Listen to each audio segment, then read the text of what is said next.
دیارە گفتوگۆکام لەگەڵ بەڕێز ئازاد تۆفیق درێژە پێدەدەم کاک ئازاد داوای لە بوردن دەکەین ئەو کێشەی کە ڕوویدا جنابی گوێبیستی پرسیارێک و دەنگەکەی من نەبوویت ئەم دەواازەیە لە ڕۆژانی جێژندا بەڕووی هاوڵاتیاندا کراوە دەبێت دەتوانن هەر چوار ڕۆژەکەی جێژن هاتوچۆ لە نێوان ئێران و هەرێمی کوردستاندا درێژی پێ بدرێت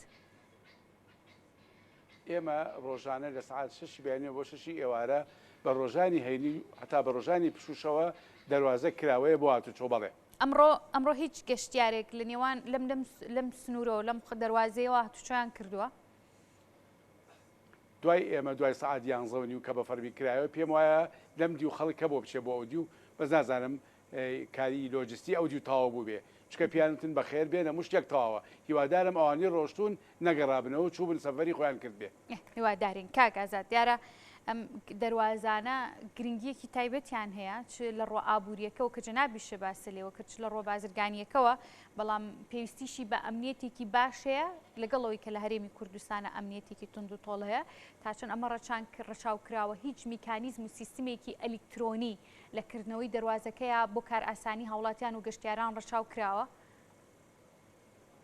ئێمە دەواازەی تێوێڵە شۆشمی ئەمڕۆ وەکو هەموو دەواازە ڕسمیەکانی حکوومەت یاریمی کوردستان هەموو کارێکی لۆجستی بۆ کراوە و هەجمۆ ئەسەسەیەک ڕەتی بە گومرگەوە بە نشینگەوە بە کوالیتی کۆنتترۆلەوە بە تەندروستیەوە بە جمگەکان کە پێویستە لە هەموو مەرجەکابی هەیە و ئێمە بیرمان نەچێت 170 کیلۆمەتر پارێزگای هەڵەبجە بە سنوور لەگەڵ کۆماری ئیسلامی ئێرانەیە واتە 170 کیلۆمەتر درێژایی بۆ خۆی ئەمە عمقێکی استراتیژی هەیە و وەسپاس بۆخوا چۆن حکوومەتی هەرێمی کوردستان ئەمنیەت وەک ئەوەلیەت وەکو ئەولەوێت پارێزراوە پێم وایە ئەمنیەت و ئاسایش و ئارامی لە پارێزگای هەڵەبجەی ئێمەش پارێزراوە باش کاگەزاد دیارە لە نێوان هەرێمی کوردستان وڵاتی ئێراندا بازرگانیەکی باش و پڕجوڵە هەیە بە بەردەوامی ئەم دەواازەیە چ ئیزافەیەک دەکات لە ڕووە بازرگانیەکەوە کە گرنگی بەر لە هەموو شتێک بۆ پارێزگای هەڵەبجە هەبێت دواتر بۆ بژانەوەی بازرگانی و لە هەرێمی کوردستاندا و بە پێچوانیشەوە بە وڵاتی ئێران خۆت دەزانی بەڵێ خۆت دەزانی داهاتی حکوومەتی هەرێم بریتێ لە داهاتی ناوخۆ و بریتێ لە داهاتی مەرزەکان و بریتێ لە شتەکانی تر و دیارە مەرزەکان ئەگەر داهاتیان زۆر بێ و حرەکەی بازرگانی هەبێ کاریگەری جاوی هەیە ئێستا لە پارێزگای هەڵەبجە مەرزێک یا بڵین مەنافزێکی حدودی هەیە بە ناوی بەمۆ پشتە و دانەیەک شێ بە ناوی تەوێڵە شۆشمێ ئەمڕۆ تەوێڵە شۆشمێ لە پاڵ بازرگانی لە پاڵ حرەکەی تیجاری هاتوچێ مسافرینی شەیە تۆ بێنە بەرچاوی خۆت بەیانی یەکەم ڕۆژی جەژنە 300-400 هاوڵاتی لە کرماشان لە پاوە لە نەوسوو لە کۆماری ئیسلامی دێن بۆ هەڵەبجە دێن بۆ تەوێڵە دێن بۆ بیارە هورامان دێن بۆ شارەزور و سلێمانی ئەمانە دێن نانەخۆن ئەمانە دێن ئەبێنەوە لە وتێل ئەمانە بێ سیارە بگرن ئەمانە هەدیەک و دیارەکە کرد لەگەڵ خۆیانی بنەوە ئەمە بۆ خۆی حرەکەی تیجاریە شانبەشانی حرەکە بازرگانیەکە و هەروەها لێرەوە چەندین هاوڵاتی دەڕوا بۆ کۆماری ئیسلامی دەڕوا بۆ پارێزگای کرماشان دەڕوا بۆ شتی بۆ سەردانی شوێنی گەشتیاری خوا نەخواستە سەردانی نەخۆش و پزیشک ئەمە هەمووی کاری ئیجابین بۆ بزوتنەوەی بازرگانی بۆ حرەکەی بازرگانی کە ئەمەش دەخلی حکوومەتی هەرێمی کوردستان زیادەکە کە کۆی دەخلەکەش لە قازانجی موچە لە قازانجی ئاوەدانی ئەبێ لە هەموو هەرێمە باش باس لەو خاڵە گرنگە کرد کە لە قازانجی دەخلەکە لە قازانجی هەرێمی کوردستاندا بێت دەزانین کە پارێزگای هەڵەبجەیەکێکە لە شوێنە گەشتیاریە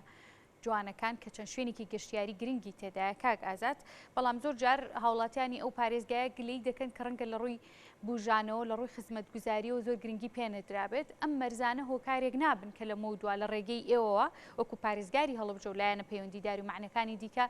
کە زیاتر گرنگی بە بژانە و خزمەتگوزاریەکانی ئەو پارێزگای و شوێنە گەشتیاریەکانی بدرێت پلانتان چی دەبێت ئەم مەرزانە من پێم وایە ئەم مەرزانە کە ئەمڕۆ بۆ بە فەرمی بۆ هاوچۆی مسافرین و هاوچۆی خەڵکی ئەبێ وزارەتی بەلەدیات و ئەبێ بەشی دەستەی سیاحە و گەشت و گوزار پلانێکی تری هەبێ شانبەشانی وزارەتی پلاندانان واتە کاکەیە دادەیە کاکەیە کە دێ بۆ حماوە دێ بۆ سەرچاوی زەڵم دێ بۆ گوندی زەڵم دێ بۆ ئاوێسەر بۆ تەوێڵە دێ بۆ خانەخای شەریفەی بیارەی شەریفە دێ بۆ سەردانی مزگەوتی خوڵماڵ دێمە مۆنیمنتەکەی هەڵەبجە دێ بۆ شوێنێکی گەشتیاری وەکو بەری نەورۆڵی ئەبێ وزارەتی پلاندانان وزارەتی شارەوانی و ئەبێ دەستەی سیاحە کار ئاسانی بۆ بکە کار ئاسانی لەوەی پاس و خەت و هێڵەکان هەبن بۆ نەقلیان کار ئاسانی لەوەی کابینە و بابرین شوێنی حەوانەوە هەبێ کار ئاسانی واتە مەطعەم و ڕیستۆرانت و ئوتێل هەبێت ئەمە ئەبێ پلانێکی تازە بێت کە حکوومەت یێرێم و بەڕێز ئەنجومەنی وەزیران و بەڕێز وزارەتی شارەوانی و دەستەی گەشت و گوزار پلانی بۆ دانێن دیارە ئەم پلانە لە ئاستی هەم اقتصادی و هەم تموحی پارێزگای هەڵبجە نابێ پارێزگای هەڵبجە خۆتان داهاتی و دەخلی و با بڵین توانامادیەکەی ێزانن ئەمە ئەبێ بجێی تایبەتی لە حکوومەتی هەرێم و لە بەڕێز ئەنجومەنی وەزیران و لە بەڕێز وزارەتی بەلەدیات و سیاحە و پلاندانانەوە بۆ دابینکرێ بۆ ئەوەی ئەو خەڵکانەی کە دێنێ ئێرە ناهومێ نەبن تەمەتوع بکەن دڵخۆش بن شادومان بن. باشە لە ڕۆ ئابوووریەکەی و لە ڕۆ بازرگانیەکەیەوە ئەم دەواازەیە دەتوانرێت چ جۆرە مامەڵەیەکی بازرگانی لێەوە بکرێت و ڕێنمایی دراوە بۆ کەسانێکەوە بۆ بازرگانی هەڵگریان پێ و بیانوێ لێرەوە مامەڵە بکەن لەم دەواازەیەوە بە بەڕێز بڵێم ئێستا ئەم دەواازەیە بۆ بارهەڵگرتن واتە بۆ هاتنی بار و با بڵێن کەلوپەلی خواردن و موادی حتا ئینشایی واتە با بڵێن حتا ئاسن حتا خۆڵ کە دێت بۆ کارگەی چیمەندەوە حتا مەسەرەن کاشی و زۆر موادی تر زائیدەن موادی غذایی ئەمڕۆ ڕۆژانە دەیان و سەدان بار دێت ئیشکالمان نییە و ئەوە مێژوویکی هەیە و ئەمە دەخلێکی باش بۆ حکوومەتی هەرێم زیاکە بەڵام لەم ڕۆوە کە مسافرین ئەڕوا بەیانی یەکەم ڕۆژی جەژنە ئەکرێ 500 کەس لە کۆماری ئیسلامی بێ بۆ ئەم دوو بەرەو سلێمانی بێ بەرەو پێنجێن بێ بەرەو شارە زوور بێ بۆ هەڵەبجە و تێوەڵە و ڕامان و لێرەشەوە ئەکرێ 500 کەس بڕوا بۆ نەوسو بۆ پاوە بۆ کرماشان ئەمە دەخل زیاکە بۆیە ئەبێ حکوومەتی هەرێم بۆ ئەم واقعە نوێیە وزارەتی بەلەدیە بەڕێزیان جەنابی کاکساسان و جەنابی ئەمەلخان لە دەستەی گەشت و گوزار و جەنابەکانی تر و جەنابی کاکدارا لە وەک وەزیری پلاندانان پلانێکی نوێ دابنێن بۆ ئەوەی لە ئاستی ئەو گەشتیارانە بین کە سەردانمانەکەن جا ئەمە کابینەی ئەوێ ئۆتێلی ئەوێ ڕێگای ڕێکوپێکی ئەوێ و پاسی گواستنەوەی ئەوێ و زۆشتی تر کاکەیەک نایە بۆ تەوێڵە جێگەی نەبێ ناچێ بۆ هەورامان و ناچێ بۆ ئەحماوە ڕیستۆراتێک نەبێ ئوتێلێک نەبێ کابینەیەک نەبێ ئەمەش لە ئاستی توانای ئابووری حکوومەتی هەرێمی کوردستان و بەڕێز ئەنجومەنی وەزیرانەکەی کاگازات ئەو پلانە ئەرچی یەکەم و ئەرچی ئەخیری و ئەنجومەنی وەزیران بەڕێزیان وەزارەتی شارەوانی بەڕێزیان دەستەی وەبەرهێنان بەڕێزیان وزارەتی پلاندانانە بە پلەی یەکەم. باشە کاگازات سبینێ یەکەم ڕۆژی جژنی قوربانە دەمەوێت بزانم کە لە ماوەی ئەم چەند ڕۆژیاوە بە دیاریکراوی دوێنێ و ئەمڕۆ ڕۆژانی داهاتوو چەندێک گەشتیار هاتوون یاخودە ڕێگەی پارێزگای هەڵەبجە و دەواازە سنووریەکانەوە هاتوونەتە نێو هەرێمی کوردستان یان سەردانی پارێزگای هەڵەبجە و سەیرانگاکانی پارێزگای هەڵەبجەیان کردووە بە نزیکی گەرێک ئامارێک هەبێت من بۆ ئەم سێ چوار ڕۆژە نازانم بەس لە یەکی پێنجی ساڵان بۆ یەکی دە نزیک بە 250 بۆ 300 هزار کەس دێتە ناوچەی هەڵەبجە و شارە زوور و ڕامان بەس لە ناوڕاست و خواروی عێراقەوە 200 هزار کەس دێت لە کەرکووکەوەیەت لە نەجەف و کەربەلاوەیەت لە بەغاوەیەت دەیان من شعادی پاس دێن دێنە ئەحماوە دێنە گوندی زەڵم دێنە سەر چاوەکە دێنە ئاوێسەر دێنە خوورماڵ دێنە هەڵەبجە دێنە مۆنیمنتەکە دێنە تێوەڵە دێنە بیارە بۆیە بەڕاستی ئەمە کە سەرەتای ڕێمەوە ئەمە پلانێکی نوێمان ئەوێ و ئەبێ حتا بودجە و میزانێکی نوێ دابین بکەین کە وزارەتی بەلەدیە ئاواتە شارەوانی لەگەڵ دەستەی گەشت و گوزار لەگەڵ وزارەتی پلاندانان دیارە بەهیمەتی جەنابی ئەنجومەنی وەزیران بتوانێت کارە بکە بەڵێ ئەمە پلانی خۆمان بۆ ساڵانە کە ئەگەر گەشتیاریش کەم بوو بێت یان ڕێگەی مسافر نەبوو بێ هەر دوێنێ کۆبوونەوە کراوە تەندروستی بەشدار بۆ جەنابی قایمقام بەشدار بۆ پۆلیس هاتوچۆ ئاسایش بۆ ئەوەی ئەمنیەتی خەڵک بپارێزین ئیزدیحام نێڵین و ئەلانیشمان کردووە بەڵام دیارە لە بەیانوە کە یەکەم ڕۆژی جەژنە تەزەخۆمەکە زیاترە بێ سەردانەکە زۆرترە بێ ئەبێ پلانەکەمان تۆکمەتر و چڕتر و جدیتر بێ باشە کاگازادەما کەمە دوا پرسیار جناب دووەکو پارێزگاری هەڵەبجە هیچ پلانێکەیە دەزانین لەو پارێزگای و دەوروبەریشی بە هەمان شێوە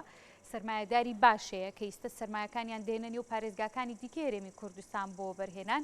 ڕوونتر بڵێم لەگەڵ سەرمایهداران لەو پارێزگای هیچ کۆنتاکت و پەیوەندی و پلانێکی نوێ هەیە بە تایبەتی ئەو سەرمایهدارانی گەربیانەوێت لە کەرتی گەشت و گوزارە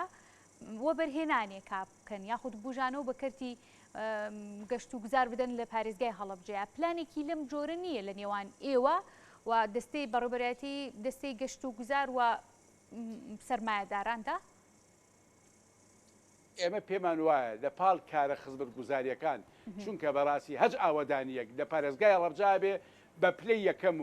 یەکەم حکوومەت هەرێمی کوردستان بووە کەس مزایدە نەکا بەسەرمانە لەم لا بۆ ئەولا حکوومەت هێرێمی کوردستان بووە مەکتەبێکە جادەیەکە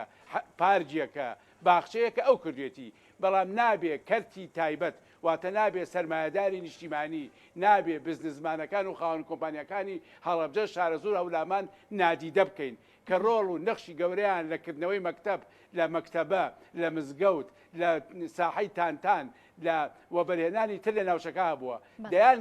وەبەرهێنەری گەورەمانەیە کە لە تەوێڵە و بیارە و خوورماڵ و هەڵەبجە و شارە زۆر نەخشیانە بوو جێدەستیان دیار بووە هیوادارین حکوومەتی هەرێم مفاتحەیەکی باشتریان کا بەچی بەوەی کار ئاسانیان بۆ بکە کاکەیەک نەیە بۆ لای من بۆ ئەوەی 10 ملیۆن دلار سەرفکە مشکلەی 2 دۆنم زەوی هەبێ وەڵا بۆی ئیفراز ناکرێ مشکلەی ئەمنێتی هەبێ وەڵا ناتوانم سکورەتی پارێزم مشکلەی هەندێ با بڵێن بیرۆکراتی ئیداری هەبێ ئەمە حکوومەتی هەرێمە ئەبێ بڵێ پارێزگای هەڵەبجە پارێزگایەکی نوێیە ئەبێ لە پاڵ دەستی ئاوەدانکردنەوەی پڕ بەرەکەتی حکوومەتە کار ئاسانی جددی و تەواو بۆ بەرێن بکرێ ئەرقەلیان بۆ دروست نەکرێ هاوکار بن ڕۆتینیاتیان بۆ نەکرێ ڕۆژێک بەدە ڕۆژ و سەعاتێ بەدە سەعات ئەمە پلانێکی نوێ و